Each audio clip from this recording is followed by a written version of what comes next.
Vikings, let's win the game. Then I want to talk about one more second-year quarterback who has never taken an NFL snap. J.J. McCarthy spoke about the progress he is making in the new system he's learning in Minnesota. Here's a listen.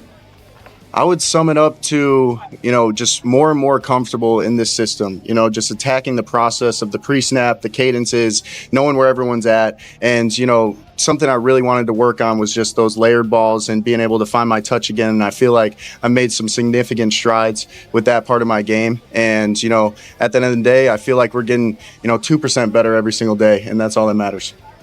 Well, you love the way he talks. I mean, you like what you hear, but I'll ask you the complicated question. For a team that won 14 games last year, what does success look like for J.J. McCarthy? I won't say that J.J. McCarthy has to win the same amount of games, but they have to have the same level of competition. J.J. McCarthy doesn't get to be viewed in this vacuum of the individuality of his play. You're going to view him based on what we've not only seen Sam Darnold do in Minnesota, but basically every quarterback with a competent level of skill under Kevin O'Connell in Minnesota. And so you go Kirk Cousins, you go to Sam Darnold, and the way that they competed last year, you expect Brian Flores' defense to be extremely good. You know the weapons that he has offensively. J.J. McCarthy has to have this team in competition to win the NFC North. J.J. McCarthy has to have this team with the opportunity to be a playoff contender and an NFC Championship contender. And I believe he'll be viewed through wins and losses, unlike some of these other quarterbacks. You asked what it looks like, and that's the kind of thing that you can't answer with words, but you see it and you know it with your eyes. Mm-hmm. You watch him play, and we will watch him play,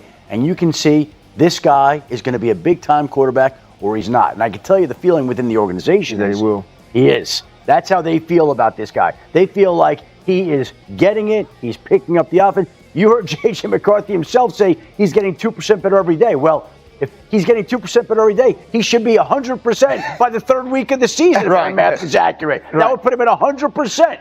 And so J.J. McCarthy is tracking right now to be the type of quarterback that they expected. And if we look at that draft class of quarterbacks, I feel like all these guys have elevated their teams, have given themselves a chance, like Jaden Daniels. We already know what he can do.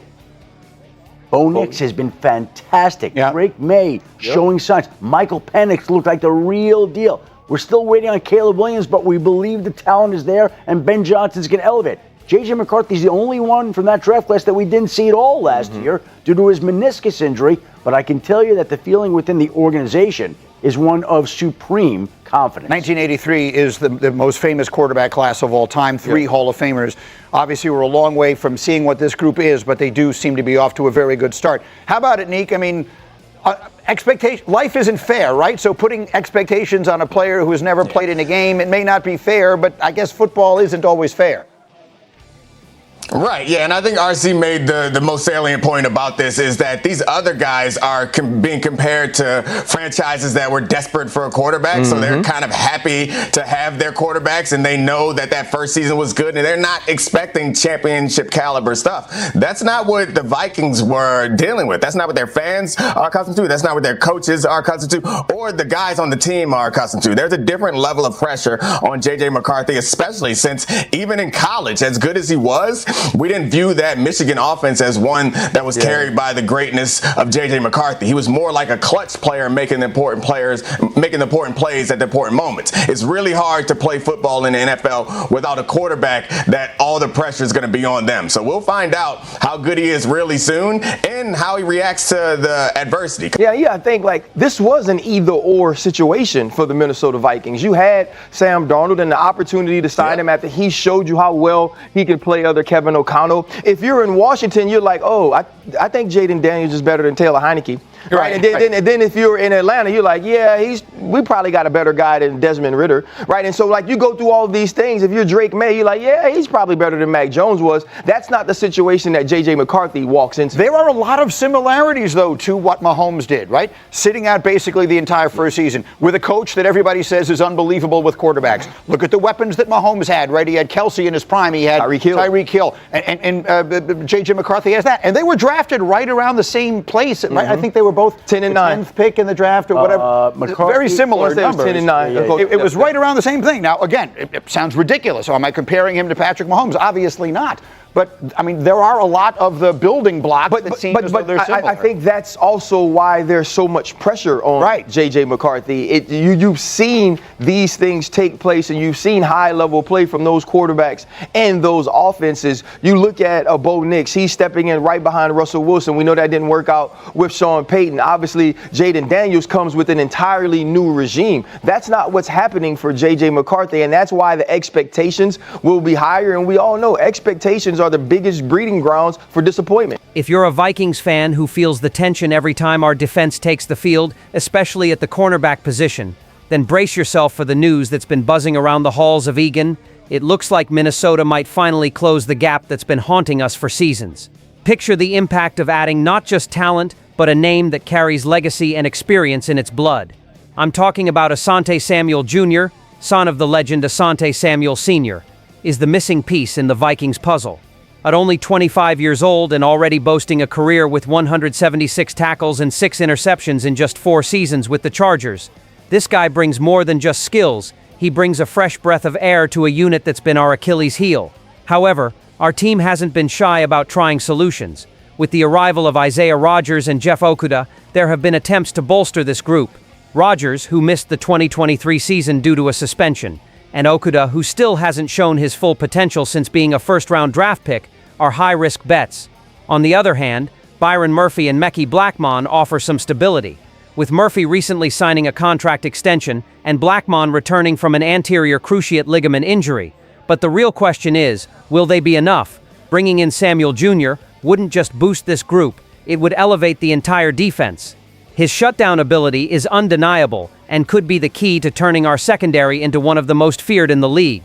Our pass coverage last year ranked 28th, a stat Samuel could help flip by stepping up as the #1 cornerback. Without drafting a cornerback or safety in the early rounds this year, many analysts and fans have questioned whether the team did enough to address these critical weaknesses. When considering signing Asante Samuel Jr., it's crucial to look beyond his stats and focus on the energy and potential leadership he'd bring both on and off the field. His injury setbacks aren't overlooked, but his talent and potential to grow under Brian Flores' guidance is something we can't ignore. The clock is ticking, and every move now is critical. This is the kind of change that could not only shift our trajectory this season, but potentially redefine our defense for years to come. Jumping on this opportunity isn't just a choice, it might be a necessity to get us closer to Super Bowl glory. Now, my fellow Vikings fans, let's dive into another crucial aspect for our team in 2025. The strategic use of the $24 million still available in our salary cap space. Or to me, it's no secret that any move now could be the difference between a good year and a championship year. So, let's explore the free agents who not only make sense for the Vikings, but could give us the push we need for a triumphant season. Yes, this guy is a tank on the field, perfect for short yardage situations, and can you imagine him strengthening our offense in critical moments? Literally a game changer for us. Our current trio of running backs is promising, with names like Aaron Jones and Jordan Mason, but adding Edwards could be the cherry on top, taking our ground game to new heights. But we can't forget the defense, especially the cornerback group. Stephon Gilmore, despite being in his mid-30s, brought enviable consistency last season. He doesn't just defend effectively, he brings experience that can be crucial in tight games.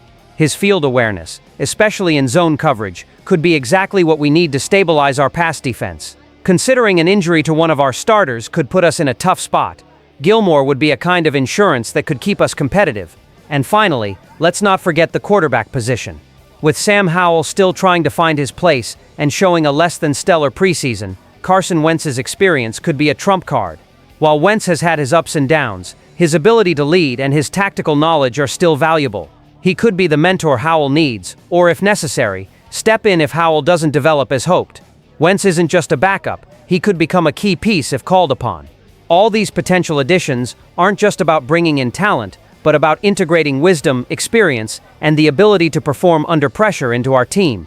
$24 million gives us the flexibility to turn problem areas into strengths. Every choice here carries not just the hope of wins, but the strategy of building a team, not just for now, but ready for future challenges.